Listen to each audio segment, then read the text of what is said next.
Welcome to the Empower Hour with Greater Nashville Mental Health. The Empower Hour will provide information and support about mental health, substance use, and behavioral health. Our goal is to share inspiring stories about transforming lives, to strike down stigma, and to encourage our community to reach out and get help when needed. Mental health is part of all of our lives. It's time we talk about it. I'm Dr. Cynthia Whitaker, President and CEO of Greater Nashville Mental Health, and it's time to get empowered. Hello, and welcome to the Empower Hour with Greater Nashville Mental Health. I'm Dr. Cynthia Whitaker, and I have the privilege of being the President and CEO at Greater Nashville Mental Health. This is our show, the Empower Hour, because one of our values is that we want to empower all people, including our community members, those who we serve, our staff, and all of us, because we all deserve to lead the best lives that we can lead. So today on our show, I have the privilege of having Scott Wellman here with me today, and he's the director of our Housing and Vocational Services at Greater Nashville Mental Health. Welcome to the show, Scott. Thank you, Cynthia. It's great to be here. So usually I just start off talking to folks about their time at Greater Nashville, what it is about our mission that resonates with you, or what brings you joy about working where you work? Well, one of the things is I've been doing this a long time, been working in mental health a long time, almost 40 years. And I've done 2 stints here at the Mental Health Center. And the first time was back in 2008 and started the ACT program, the Assertive Community Treatment Program, and I loved it. And I was there for about 7 years.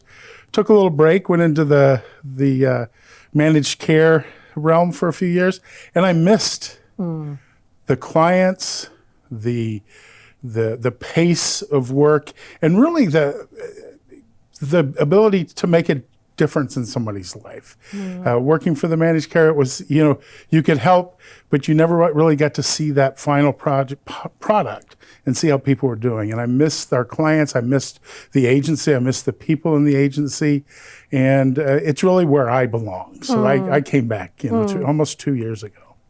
Well, so 2 years now, Yes. You've been the director of Housing and Vocational Services. Right. So because we started some new housing programs too, right around that same time. So Right. tell us what you oversee. Well, we have a number of housing programs. One is our Housing Bridge voucher program, and it's a program that really focuses on the clients who are having difficulty maintaining housing and have a history of that, are hospitalized, having some difficulties, and we get them connected with a voucher, like a Section 8 voucher. It's a bridge voucher, as the name says, and that's really a voucher to that bridges between the time somebody is homeless and the time they're qualified for a Section 8, a mainstream voucher, which is a permanent voucher, where the bridge voucher is temporary. So we look at clients who have those needs. They've been hospitalized a lot. They've struggled to maintain housing. And then we are part of the team to help get them housed and follow up on them as much as we can and have that relationship with the client and with their landlord, so they're able to have success at housing. So that's one of the programs. That's our bridge program. And then we also have A Place to Live, which is a program that's been around for a while. It's gone through many different changes, and that's a program that we provide assistance, stipends, or vouchers, if you will, that are there to help the clients that may not fit in other areas, may not be eligible for a mainstream voucher for many different reasons, either history, criminal record, anything like that may inhibit them from ever having that. But they are one of our clients. They have needs, and so we're gonna meet those needs the best we can. It's not. We're not able to help to the degree a mainstream voucher is, but it does give them a little bit of assistance so they can live and have a little bit of extra money or money to do all the other things that all of us want to do, to be able to have a more normal life and a more social life. So that's our bridge or our Place to Live program. And then there's also a PRA 811 voucher, which is a voucher that's it's a voucher that is much like a Section 8 voucher. However, it's not portable. It can't go anywhere. It sticks to one single property. And so if you're ready and you think that's where you want to go, and a lot of these properties are oftentimes brand new builds, and so they're very desirable. And so if that's where you want to go, and those don't come up very often, and you may need to move from the area. And that's one of the struggles that people have, is they come open, but they may be up north somewhere, Claremont, or over in Seacoast area, or up in the Lakes region, and you may not have those natural supports, or those supports that you have in this area that they're used to living. So they're there, but it's just a different process.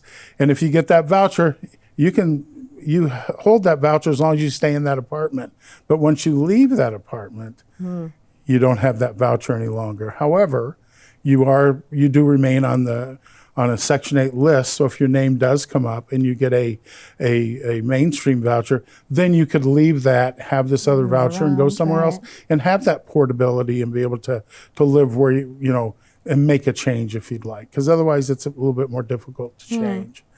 And then our most recent program we opened it started out saying a 6-bed program. That's really what the state asked for. We call it our First Step Housing program. And we were fortunate enough that we found a building just over a year ago. Actually, it's been a year and a half now that we found the building. There was had three 3-bedroom apartments in it. And the state asked us to be able to house 6 people, however we wanted to do that, whether it's single apartments. We chose to have shared living. And so we started out with 2 3-bedroom apartments.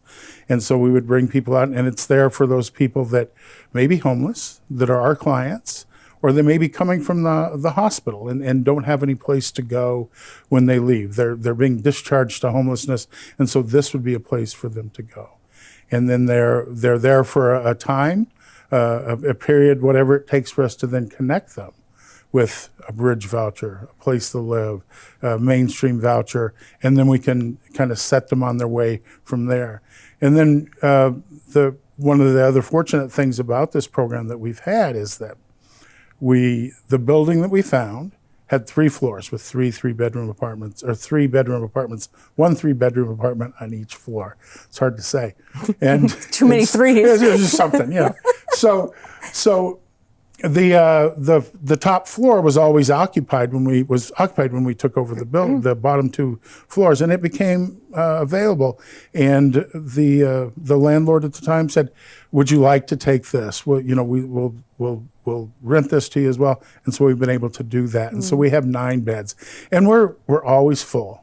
So good. It took a while to get them full, but now that we are, we rarely have any openings. But when we do, we know where to find that next person, and we have a small wait list, but we try to accommodate the hospitals the best we can, because there's some people that have to stay in the hospital longer than they need to, because there's no place to put them, and to put them into homelessness would not be a positive discharge plan, and not be positive for their mental health. And you also oversee the supported employment services, but we had a whole show on that with Gary, who you supervise, right? Right. Yeah. And that, the supported employment program, I can't say enough. I really can't say enough about all the staff that we have in housing and in supportive employment. But we have a great staff in the employment group, and they provide an incredible service to those people that we provide, that we serve in our community, to help them find work, to find an opportunity to live their dream. live, realize that they have other opportunities in their life, that their destiny isn't just being having a mental illness and being in treatment. It's that I have everything to look forward to, right, and they're able to get a job. They can get a job, right, yeah. and I can do this, and we had a great program or an event just a couple of months ago where we really wanted people to come in and talk and give us testimonials, talk to us about the program, and talk to us about what they see has been positives in that program. And they came in, and I was just blown away by what they said. I'm doing things now I never thought I would ever do. I'm even here, even saying, is there at this event? I'm even here talking to people because, this has been such an uplifting time for me to get back to work. Have some extra money, have that socialization that we all, crave and need, and then being able to say, I can do this, and I can work, and I can accomplish a lot of things, and a lot of our people in our supported employment program have been able to go back to school and get some training and get some additional education that gives them abilities to expand their professional acumen and even do better and have even better jobs and better opportunities in the future. So it's been a great opportunity. That's just a great program. But it's really looking at the successes that people have, and that's the most delightful part of being at the mental health center, is being able to see those successes. And for me, both of these programs really highlight that we're more than traditional mental health, right? When people think about mental health outpatient services, they think therapy, medication, Maybe case management comes into some folks' mind as well when we're talking about individuals with more significant illnesses. But that we're so much more than that, right? That really wrapping around people and addressing social determinants of health. Yes, and I think that one of the things when you really talk about housing is, if we all could imagine, if we didn't have a place to go every night, to lay our head and have that predictable time to go home, be able to sit in your own space, with family or by yourself or with your pet, whatever that is, whatever your home is to you, and to not have that predictability, the stress would be unbearable. And all you can think about is that next night. Where am I going to be? Who am I going to be around? What kind of situation am I going to be in? But if you have a predictable place and a stable living arrangement, it takes a lot of pressure off, and you can go home, relax, and actually then focus on whatever it is that you need to focus on to be the best to yourself and to be as healthy as you can be. And without that, none of us would do well unless we had that. And so it's such a big a part of just having a healthy life, healthy lifestyle.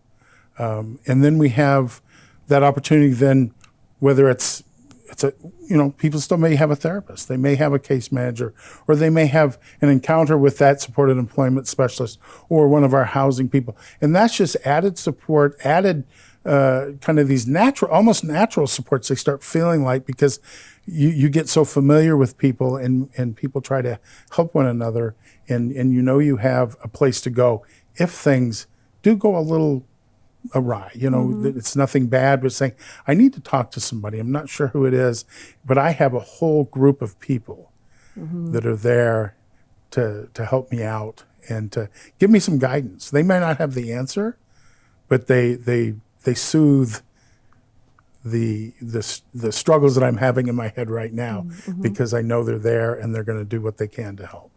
One of the things that you said that really is striking for me is that sort of idea of, if I don't have a place to rest every night, right, it's stressful. Yeah. But often from the outside looking in, many people don't see that stress, because as humans, we acclimate to whatever level of stress we're on, sometimes to our own detriment. Right. Right?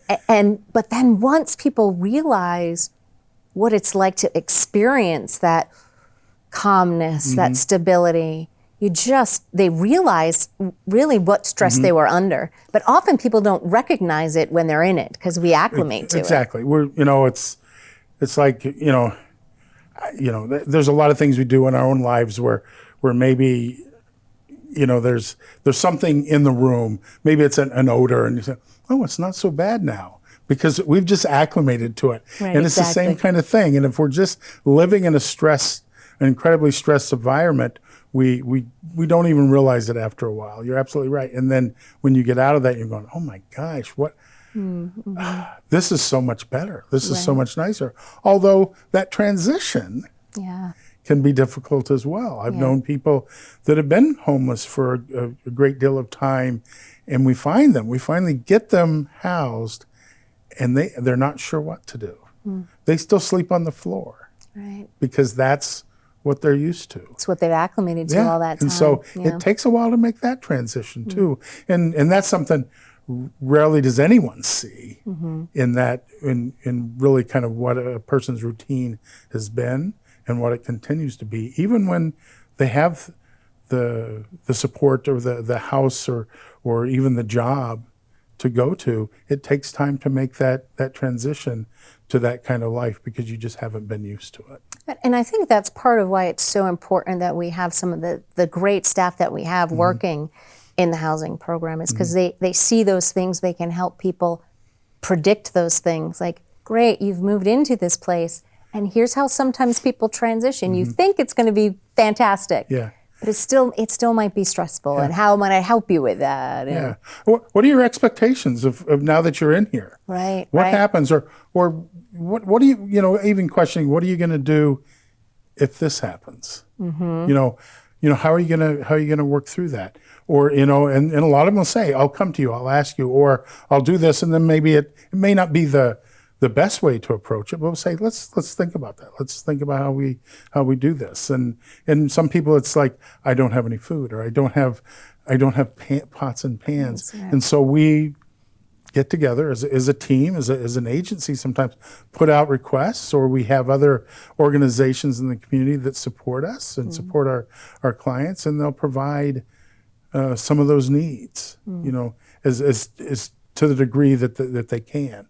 And so we get people back on track. But seeing the people, or having the staff, or having the people that care and go that extra yard, sometimes that extra mile to help somebody out. And we have so many people that do that. And, we had a gentleman here recently struggling, and we went out and just assisted him as best we can to clean up, because he was really having a hard time with that. And then he comes in and he's, oh my gosh, it wasn't so bad.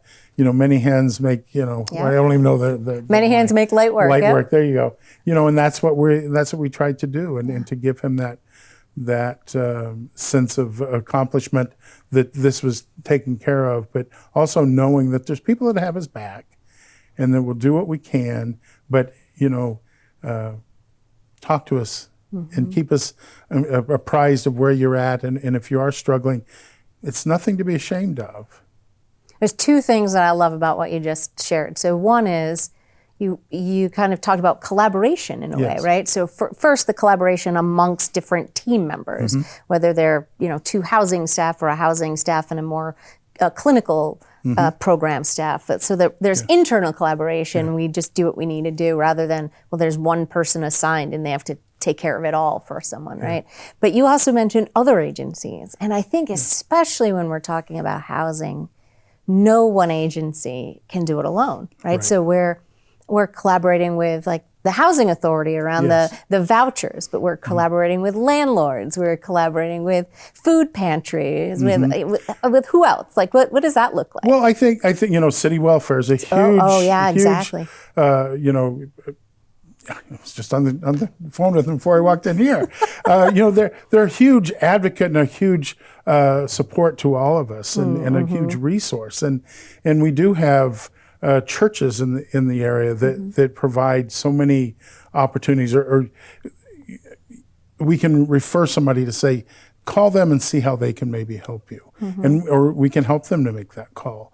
But there are many agencies, just depending on those needs, and throughout the state actually, that will come. They don't have to be in Nashua necessarily to give us some assistance and or to give us some kind of guidance on what to do.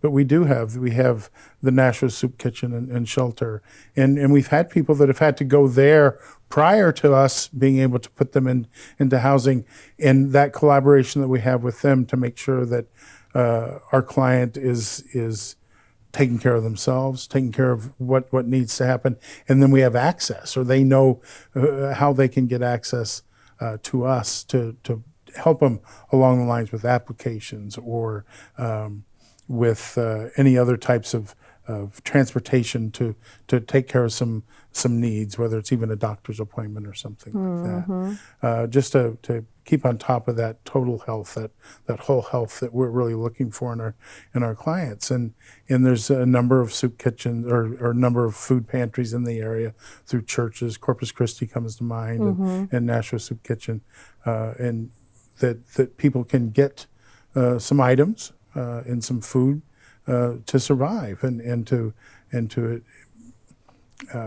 kind of be an addition to, if they have food stamps or something like that, be an addition. Because as we know in today's economy, the food stamp dollar, there's no dollar that doesn't go as very far anymore. And so we need those other resources. Yeah. And I know we found that one gap for a lot of folks was hygiene items. And so especially with us having the integrated care and the health aspect, right? That, we have our own little hygiene closet to help fill in those gaps. Right, and that's so important. And I know United Way has done some of that with some of the hygiene items, because you can't purchase those things with through SNAP through SNAP programs. So, which is unfortunate. I wish there was another way, because that's huge. Yeah. I don't think we all understand that aspect of living a life and not having some of those items that we all take for granted. Right, and I assume that's part of the planning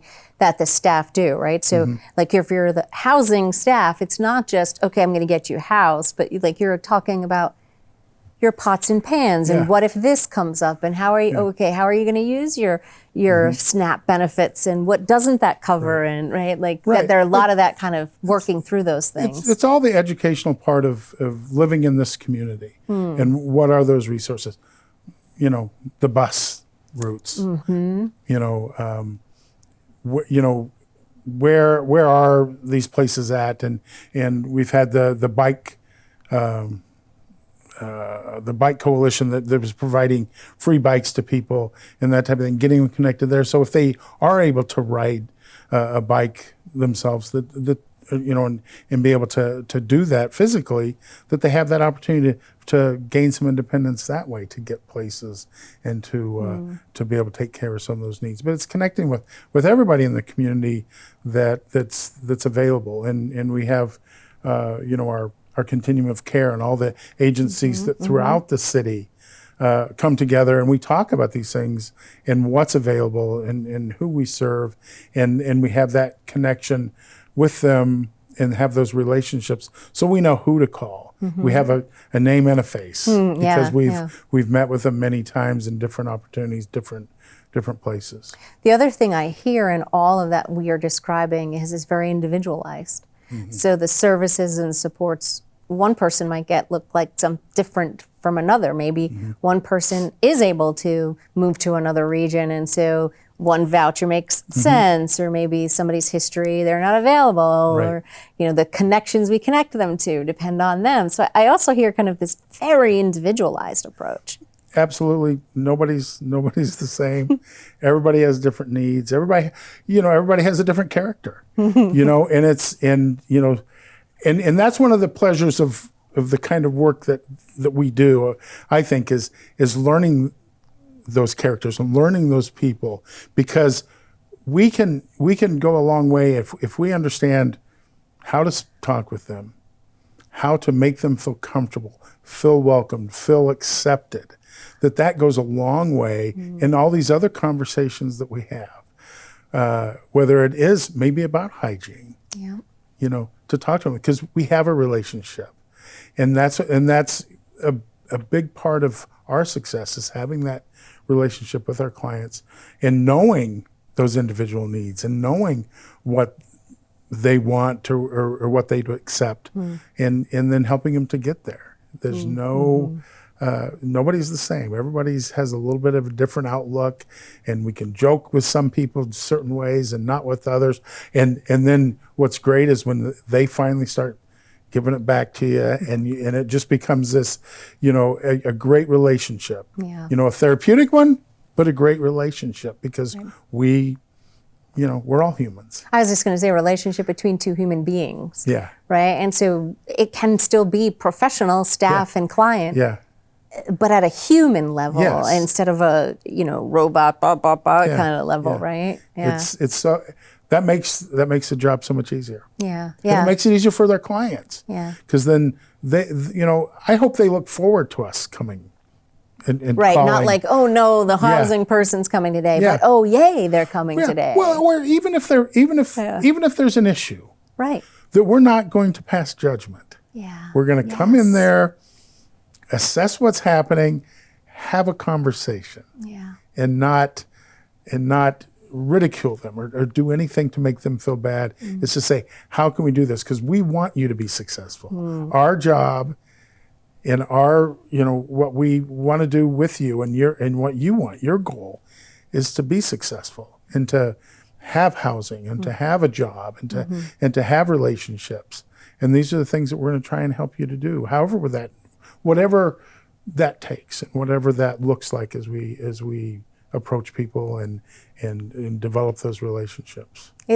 It's like not buying into the stigma of mental illness, really, right? And busting it open at the seams, because I think individuals who've experienced stigma and discrimination again and again and again because of their illness, they even expect it sometimes from us as providers, and sometimes, unfortunately, we can buy into it just because it's part of our society. Yeah. And so we really have to show up busting that, which is what you're doing when you talk to somebody human to human. Yeah, and I enjoy that and going in and realizing they're not that much different than me. No. They really aren't. They have the same struggles. They get angry about the same things. They look at things and are frustrated, and I understand their frustration because I've experienced it myself. And that also gives us a perspective to kind of help along the ways, is that if we can't be above anyone and thinking that we know it all. We need to be there as a support, and we're not there to tell them what to do or how to do things. We're just there to be compassionate and to be thoughtful about what they're saying, and give them the feedback that's going to be helpful, or hopefully it'll be helpful, and they're going to be able to hear that. And if we have a good relationship, they will hear it. If we don't, they may not hear that, and that's what's so crucial. Yeah, kind of like the title of the show, Empower Hour, right? The idea is we're not telling, we're not demanding, we're not dictating, we're empowering by providing information, stories, of what's helped me so we can help you. And just that compassion. You mentioned the word compassion. These are your choices. Right. I say, you can do whatever you want. These are your choices to make. I'm not going to tell you what to do or how to do it. If you ask me something, I'll give you some feedback. I'll tell you what I think, but I'm not going to tell you what to do. Exactly. If I've gotten to know somebody, I say, you've told me this in the past, and so how does that fit in what we're trying to do now? Or how can we fit that into what we're trying to do now? And so it becomes that thoughtful kind of, okay, well, let's think about this. And then we can go down that path. Yeah, sometimes I found if I have a strong pull to provide an opinion, sometimes I'll simply ask. Yeah. Is it okay if I provide my opinion? I'm feeling strongly about something. And again, still providing it in a way of, take it or leave it. And then understanding there's consequences to whatever choice one makes, but it's just so much more respectful of the human dignity. Well, it becomes that collaborative thing instead of just a directive, and no. None of us like to be told what to do. Right, right. So that's like the human spirit, right? Treating people the way we would want to be treated, whether they have an illness or not, right? And I think that is even more vital in these programs kind of addressing social determinants of health, right? When somebody goes to a therapist, they almost expect a little bit of advice or but none of us want somebody to show up into our home and say, clean this, do this. I mean, like, there's all kinds of jokes about, my mother-in-law came to visit, right? Like, la da da da da, right? Yeah. Nobody wants that. So it just seems even more vital in these programs. And it, it's, again, it becomes a cooperative thing. Collaborative, cooperative, however, but cooperative in that we say, oh gosh, do you need a hand with anything today? Yeah. And giving them that opportunity to accept some help. Yeah. Instead of saying, it looks like you need some help. How or even just say, how can I help you today? What can anything you need today? Yeah. And give them that opportunity to ask or to talk and then give them the support they need. Yeah. It's like, I feel like it's like social justice warriors. Right? I think that's what kind of comes to my mind. And I do think, we often talk about social determinants of health, but there's like a transcendent layer of justice. Yeah. Right? Because a lot of individuals with mental illness have not been treated justly in our system across time, with discrimination and stigma. And so we're out there kind of combating that every single day, you and your team, your staff. And absolutely. And if you've been treated one way for a long, long time, you expect to be treated that way, and you have an attitude, and you may put up some barriers. Right. And so we have to be aware of that those barriers are there. And patient. Very patient with those, but not to fight them or to fault them or to tell them those things are wrong. It's just that we have to prove ourselves. Right. Because the problem is not only within an individual, it's the system. So, their barrier, again, is because of maybe what they've experienced, not because there's something inherently wrong, potentially, with them. So I love hearing about these programs. Yeah, and nobody does this on purpose. Nobody that experiences mental illness, they're not doing this on purpose. Wasn't their choice. Right. And we have to recognize that. Because if you look at it that they have a choice and if this is their wanting to do this, then you've lost it. Yeah. You've lost them. You've lost, we really need to help people to understand that everybody wants to be, accepted and be involved. Right. And it's just sometimes they've struggled because of symptoms to be accepted or to be involved, and so we have to give them that opportunity in a very small scale. Right, and it doesn't mean, because I think sometimes when people hear that, they think, oh, we just let anything go. Well, no, it doesn't mean we don't hold people accountable, but we're gentle in the understanding and explaining of, and these are the rules that one must follow to maintain here, right? Because there are 2 other roommates, to use the housing program as an example. There still is that, right? Yeah. It's a balance. Yeah. Well, and that's the communicate. That shared living is a great opportunity for people to have that social connection again that maybe they've missed, or to understand that there are other people that are not struggling like them, but are maybe having some difficulties along with them. And that's kind of reassuring and at least you don't feel alone. And to be able to then know that you can work through this and you have other people to kind of be the referee at times if it's necessary, or somebody just to give some feedback. That's really important for people to feel safe and secure in that environment. And those shared living is such a great opportunity for people just to grow and have that opportunity to get their feet underneath them, learn some and skills, find that next step. And some people will say, I don't know if I want to move out on my own. This has been nice to have somebody else to share time with. I have to take a deep breath on that one because I have some opinions about, if some of our permanent voucher programs could be for shared living. Oh my gosh. Wouldn't that be amazing? Because there are people, right? Yeah. Again, that whole what fits for the person. There are people for whom a single one bedroom might not be the best thing for their mental health. Right. Exactly. Yeah, but I digress. Well, I'm right there with you. There's got to be other answers. There's got to be other ways that we can address this, and it takes us to be creative, and it takes us to look at that and talk to the powers that be to keep that advocating, make that happen. Giving people that opportunity is wonderful. To be with other people, and some people it may not be the best. They don't want to live with other people, and that's fine. Right. But those people that do, it would be a great opportunity. And we do have a couple of places around the community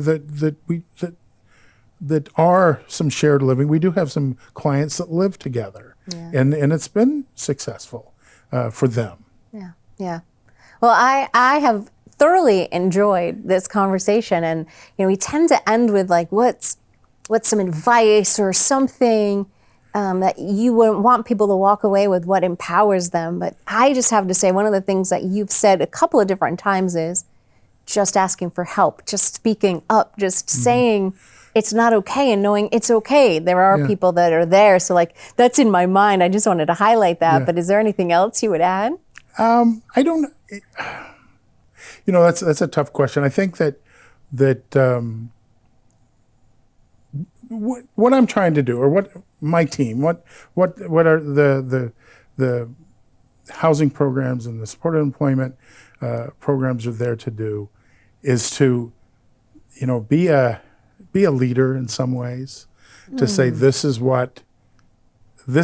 a direction that we can help you. We'll help you down this trail. Let's take my hand. Let's take a walk, and let's go down a trail. And if you have some questions, if you have some ideas that you want to do something else, or you want to look at something else, let's talk about that. But let's take this walk together. Let's go down a path and see what we can do together. Because nobody can do it by themselves, and so it's really just taking people down the path that they can guide. They can look at and say, this is where I want to be. Yeah, I think sometimes people think to be empowered means to do it alone. But what you're describing is sometimes the most empowering thing is to recognize not to do it alone. Right.